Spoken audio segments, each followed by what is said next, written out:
కష్టకాలంలో రైతులకు అండగా నిలిచింది చంద్రబాబు నాయుడు ప్రభుత్వం అని టీడీపీ అధికార ప్రతినిధి అప్పసాని రాజేష్ తెలిపారు. రైతు సంక్షేమమే లక్ష్యంగా ప్రభుత్వం పలు కీలక నిర్ణయాలు తీసుకుందని. ప్రింట్ అండ్ ఎలక్ట్రానిక్ మీడియా మిత్రులందరికీ నమస్కారం. ప్రపంచవ్యాప్తంగా తలెత్తిన ఎల్నినో పరిస్థితులు, దాని సైడ్ ఎఫెక్ట్స్ మనం ప్రత్యక్షంగా అనుభవపూర్వకంగా చూస్తూ ఉన్నాం.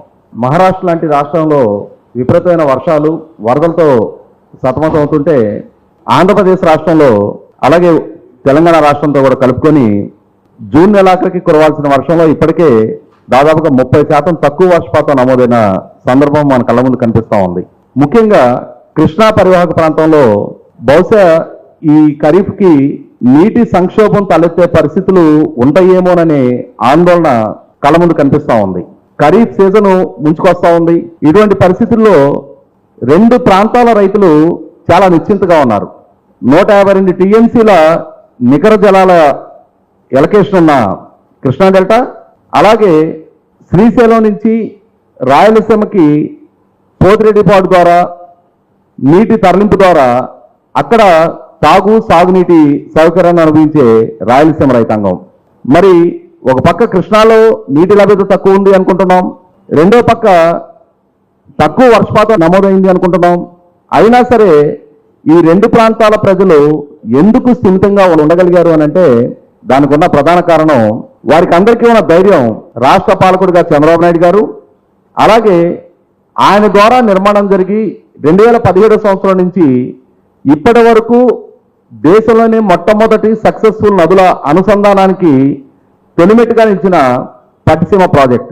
గత 3 రోజుల క్రితం నీటిపారుదల శాఖ మంత్రి నిమ్మల రామానాయుడు గారి ద్వారా ఈ ఖరీఫ్ సీజన్ సందర్భంగా కూడా గోదావరిలో ఇప్పటికే ధవళేశ్వరం నుంచి 80,000 క్యూసెక్లకు పైగా సముద్రం పాలవుతున్న నేపథ్యంలో గోదావరి డెల్టా రైతాంగ ప్రయోజనాలకు ఇబ్బంది కలగకుండా పట్టిసీమ మోటార్లు ఆన్ చేసి పోలవరం రైట్ బ్యాంక్ కెనాల్ ద్వారా కృష్ణానదికి సుమారుగా 20 మోటార్లను పంపు చేయడం ద్వారా 7,080 క్యూసెక్ల నీరు కృష్ణానదికి పంపించడం ప్రారంభించారు.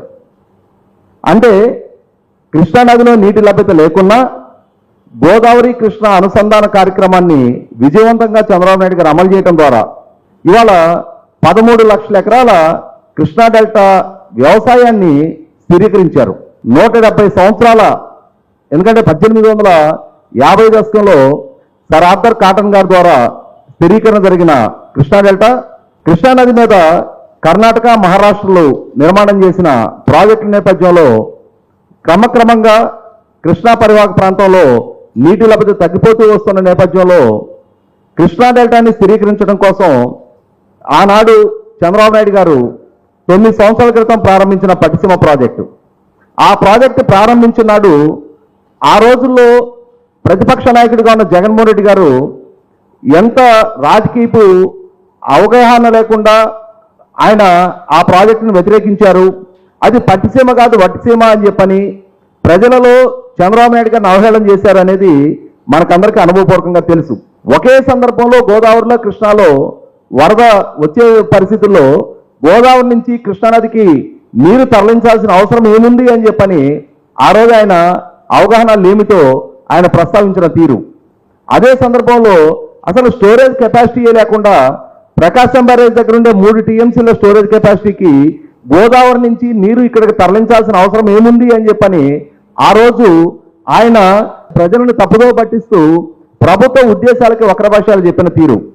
కానీ చంద్రబాబు నాయుడు గారి ప్రభుత్వం స్థిరచిత్తంతో 1 సంవత్సరం లోపుగా పట్టిసీమ ప్రాజెక్టు పూర్తి చేసి అప్పటికే దాదాపుగా నిర్మాణం జరుగున్న పోలవరం రైట్ బ్యాంక్ కెనాల్కి ఇంకా కొంత ల్యాండ్ ఎక్విజిషన్ ప్రక్రియ కూడా మిగిలి ఉండగానే ఆ ల్యాండ్ ఎక్విజిషన్ ప్రక్రియను కూడా యుద్ధ సన్నద్ధతోటి పూర్తి చేసి గోదావరి కృష్ణానదుల అనుసంధానం చేయడం ద్వారా ఈ గడిచిన 9 సంవత్సరాల కాలంలో కేవలం ఆ ప్రాజెక్టు నిర్మాణం కోసం ఖర్చు పెట్టిన 1,300 కోట్ల రూపాయలకి ఇప్పటికీ 452 టీఎంసీల నీరు గోదావరి నుంచి కృష్ణానదికి తరలించడం జరిగింది. అంటే మనం చూస్తూ ఉన్నాం ఇవాళ లిఫ్ట్ ఇరిగేషన్ ప్రాజెక్టులు అనగానే వేల కోట్ల రూపాయల కరెంటు బిల్లులు ఖర్చు అవుతుంది. ఆ ప్రాజెక్టుల మెయింటెనెన్స్ కోసం 100 కోట్ల రూపాయలు ప్రతి సంవత్సరం ఖర్చు పెట్టాల్సి వస్తుంది అని చెప్పని ఉన్న నానుడికి భిన్నంగా కేవలం 1,300 కోట్ల రూపాయలతో నిర్మాణం చేసిన పట్టిసీమ ప్రాజెక్టు ఈ గడిచిన 9 సంవత్సరాల కాలంలో 452 టీఎంసీలు